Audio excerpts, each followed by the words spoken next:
mňa sa stalo skutočnosťou.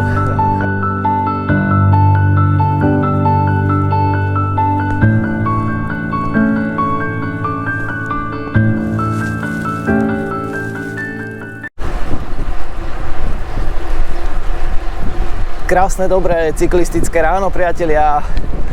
Ďalší deň, ďalší výjazd, ďalší jarný deň, trošku veterný, teplota príjemná, 8-9 stupňov. Akurát ten vietor dneska bude náš nepriateľ, nevadí. Ako na tréning je tu dobrý parťák. A vždy vám v jednom smere pomôže a v druhom vás donúti trošku si šľapnúť.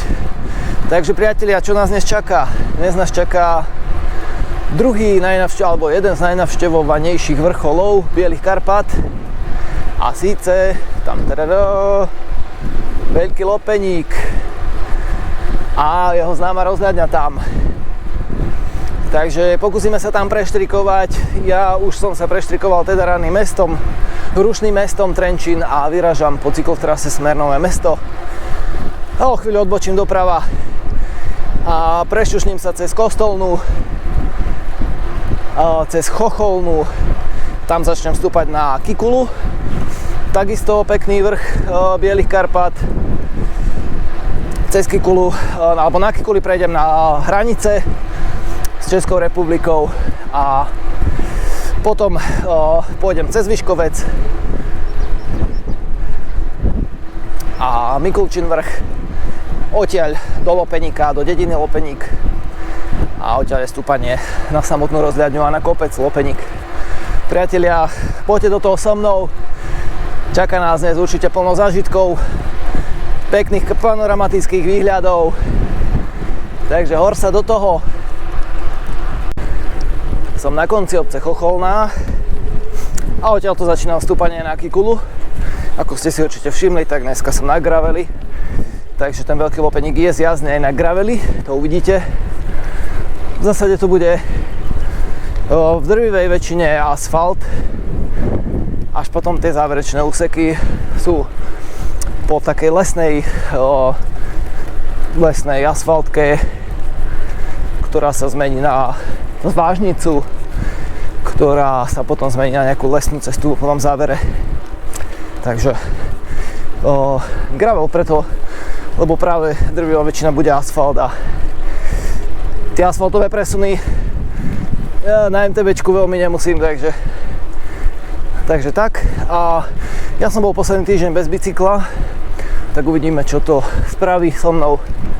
Chuť je nahromadená, mala by byť aj energia nahromadená. Už je otázne, ako to bude s kondičkou, ale veď to tam niekde je. Svaly majú dobrú pamäť, takže len to treba trošku naštartovať.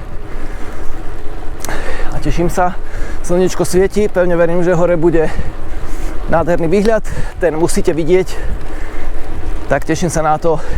Mňa teraz čaká asi 7 kilometrov stúpania na vrchol Kikule, ktorá je nejakých 750 metrov nad morom vo výške a je to na československom pohraničí. Ešte ma čakajú nejaké 3 kilometre. Po tejto Chocholánskej doline sa dostávam do najprudších pasáží. Vidíte, stále je to asfaltka v podstate až hore. Konajú sa tu aj preteky každý rok, tuším niekedy v septembri, začiatok septembra alebo koniec augusta. Ak sa mýlim, opravte ma, kto to viete. Je to taká časovka, zhruba 8 km. Prevýšenie to môže mať koľko? 400, 500. Ale tam teda väčšinou na cestiaku chodia chalani a vyhrávajú to, lebo dá sa to prejsť aj na cestiaku. Každopádne slušná previerka vašich síl táto Kikulka. Dobrá správa je, že som už skoro na vrchole. Tam je vrchol Kikule a zlá správa je, že je tam pomerne zamračené a ja idem práve tam ďalej do tých oblakov, kde je Veľký Lopeník. A my dneska chceme mať predsa výhľad Takže šup preč mraky. Vetrik fúka dosť silno na to, aby to ešte posunul. Tak mu budem držať palce. Videovské kuly už mám. Bola sa, ako som prerušil natáčanie Českej kriminálky. To sa stalo túto kúsok, je odbočka teraz doprava na kopec Machnač, kde je pekný výhľad mimochodom. Je to asi 15 minút na bajku odtiaľto. A je tam taký veľký kríž, takže video odtiaľ už mám, kde aj taký kula podrobnejšie rozoberatá. Takisto som tadiaľto išiel, keď som išiel do Žitkovej, kde mám ďalšie video, ako som išiel pozrieť žitkovské bohyne. Takže oky kuly, už tu toho bolo viac. Tu je odbočka na ten Machnač, vidíte. 1,9 km. Ešte trošku stúpania, ale nič dramatické. Pekný výhľad. No, mraky, choďte preč. Veď nesiem so sebou kopec divákov zvedavých. Tak nemôžete mi toto spraviť, mraky.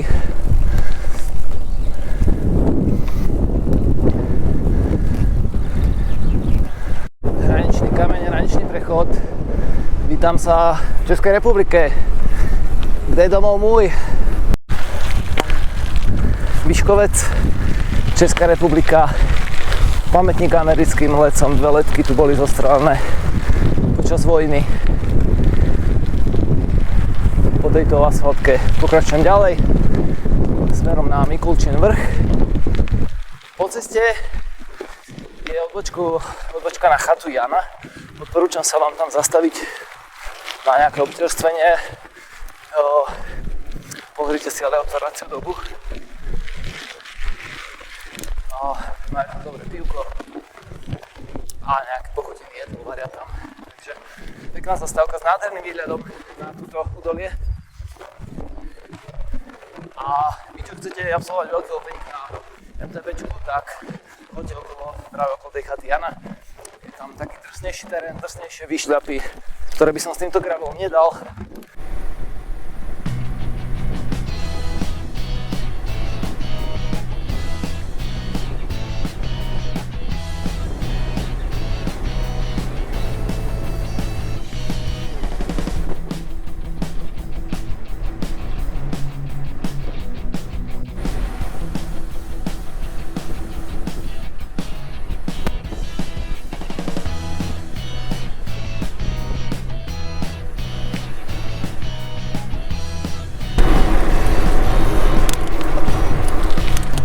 Priatelia, som v obci Lopeník a začínam stúpanie na rozhľadňu Lopeník. Začína to takouto asfaltkou a potom sa to bude trošku horšiť ten terén, ale nič strašné.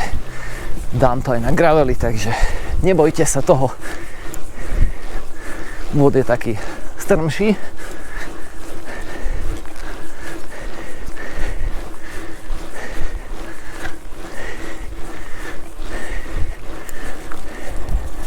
Ja sa rozopnem, aby som sa neroztopil, aj keď hore na Mikulčinom vrchu bolo asi najzimšie. Ale teraz už budem šlapať, takže rozopnúť. Rozhľadňa Lopeník, 2,6 km, čiže odtiaľto som prišiel, tu je odbočka doľava, je tu aj tabuľa. A už prechádzam z asfaltky na takúto zvážnicu. Ale vidíte, stále zjazná pre gravelik a pre MTBčko, jak by dal. Takže teraz 2,6 km ešte takéhoto mierneho stúpania hore. Je tu pomerne chladno, mám vyštípané prsty. Ešte neviem, či som si zobral aj dlhé rukavice, ale asi si ich dám do zjazdu.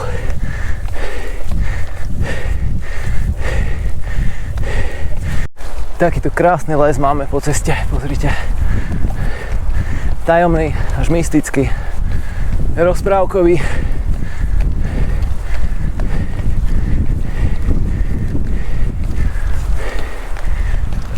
Zľava by ste prišli od tej chaty Jana, čo som vám hovoril.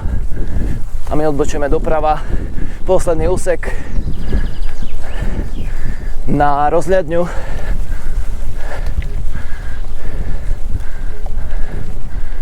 Vidíte, rozhľadňa 1 km.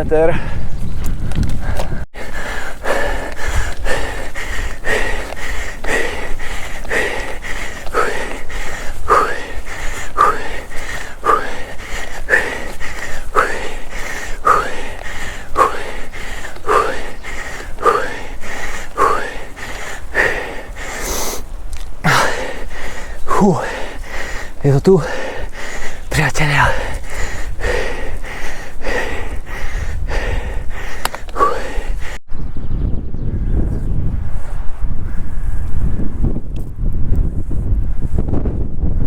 Rozhľadňa Lopeník, 911 metrov nad morom.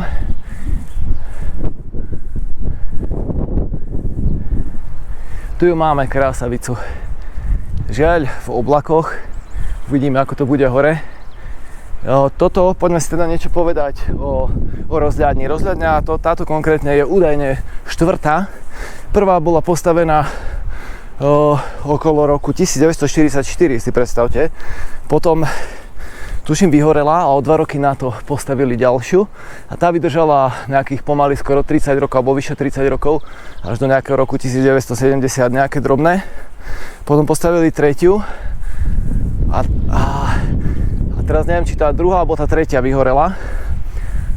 A každopádne táto 4. bola dokončená v roku 2005 a je 22 metrov vysoká. A vidíte, že som priamo na hranici a má predstavovať táto rozhľadňa symbol priateľstva Čechov a Slovakov. Preto je postavená na pohraničí, čiže má nás spájať. Je to aj nejaké zázemie, dá sa tu prespať, nejaká útulňa, ohniska, altánok, záchody a tak ďalej. Takisto tu prebiehali nejaké boje, takže sú to aj pamätníky počas vojny a počas sezóny. Je tu aj vstupné, takže sa na to pripravte, zoberte si nejaké drobné, vezmu vám tu aj eurá, teraz mimo sezóny. Samozrejme je to otvorené a vidím si tu bez nejakého vstupného. Dá sa to aj občerstviť, ak tu teda počas sezóny ten pán je.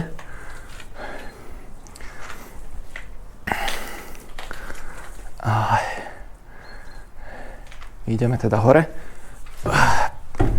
po schodoch a uvidíme, či nám bude dopriate aj niečo vidieť. No. Škoda, lebo keď som vyrážal z Trenčína, tak slniečko svietilo, to ste videli, ale nie vždy sa to podarí. A obávam sa, že hore budeme v oblákoch, nevadí. 22 výškových metrov, samotná rozhľadňa. A z každej strany tu je potom označené, aké vrcholy. Vidíte, ja som došiel od toho Mikulčíneho vrchu a dole, teda z Kikuly a z Trenčína. Okrem toho tu je Malý Lopeník, to bol ten posledný rázcesník.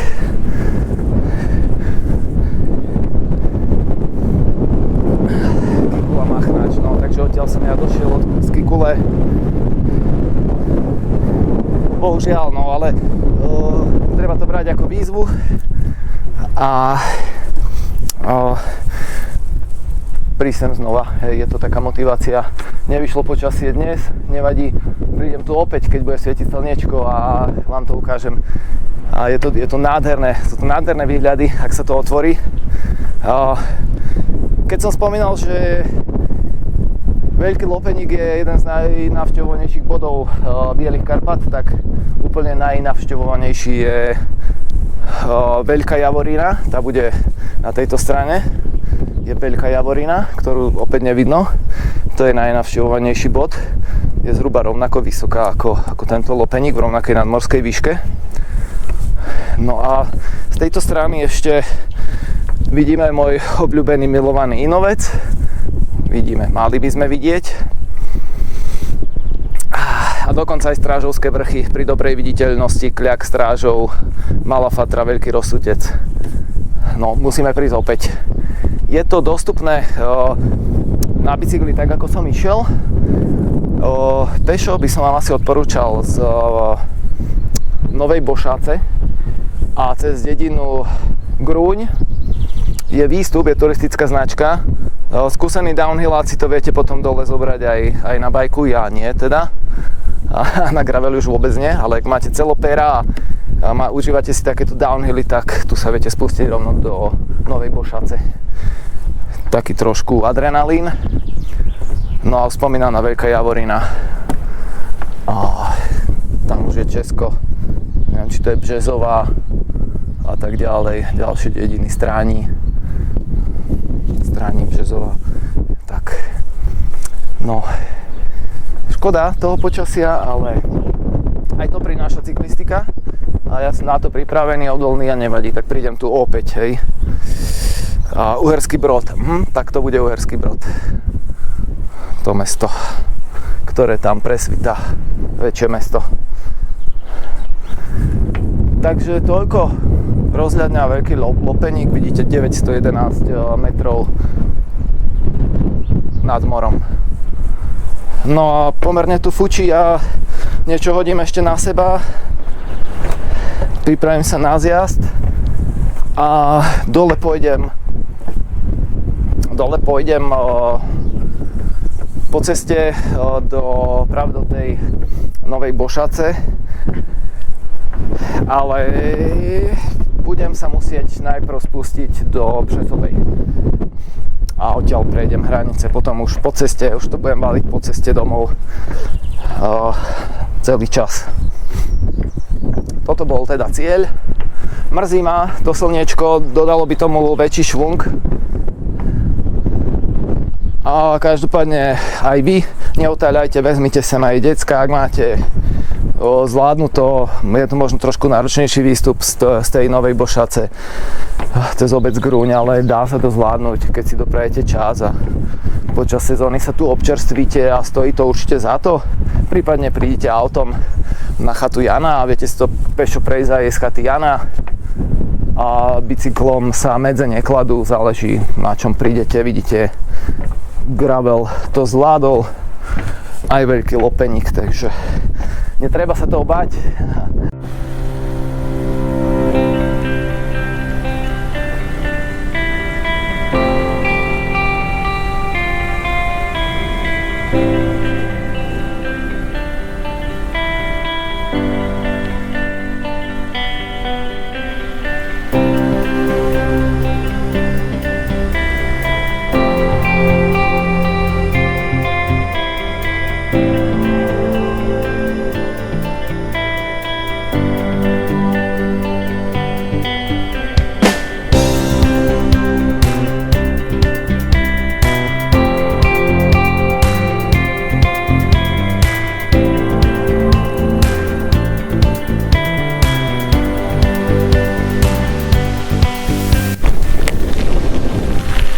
Tam je obec Březová. Každopádne zjazd bol rýchly, bola to lesná asfaltka, svižný, graveloidný.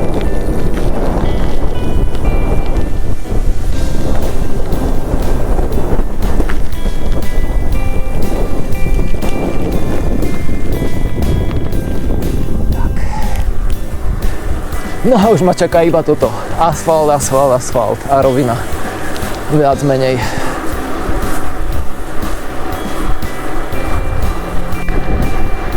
Vývad Slovakia.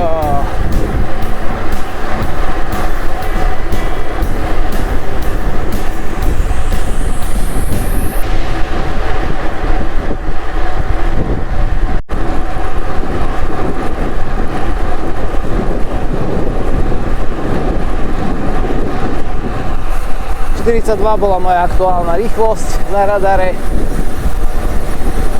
v obci Trenčianske Bohuslavice. Takže cez Novú Bošacu, Zemianske Podhradie, Bošacu, som sa dostal do Trenčianskych Bohuslavic. Tuto sa prehopsam na cyklotrasu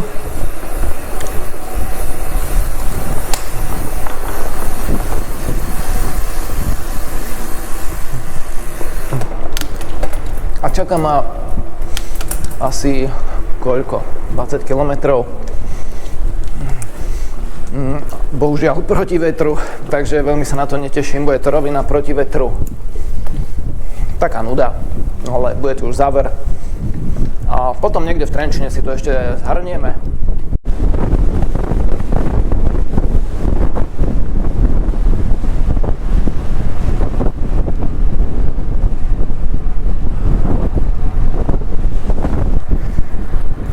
Priatelia, ulička, v ktorej aspoň trochu nefúka, tých posledných 15 km či 20 bolo nekonečných.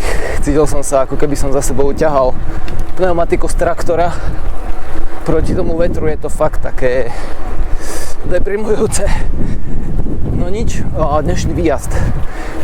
Vyražal som za slniečka, vraciam sa za slniečka. Žiaľ, priamo na lopeníku bolo oblačno. Nevadí, výlet bol perfektný. Po ceste som nestretol ani jedného cyklistu, minimum aut. Skvelý výlet. Užil som si ten lopeník napriek tomu, že tam slnečko nesvietilo, ale to ma motivuje k tomu, aby som tam prišiel zas. No všudy to bude nejakých 83 km, takže celkom nástrel dneska, ale vravím, ja som mal dlhšiu pauzu, takže vôbec to nevadí a nejakých 1300 výškových metrov.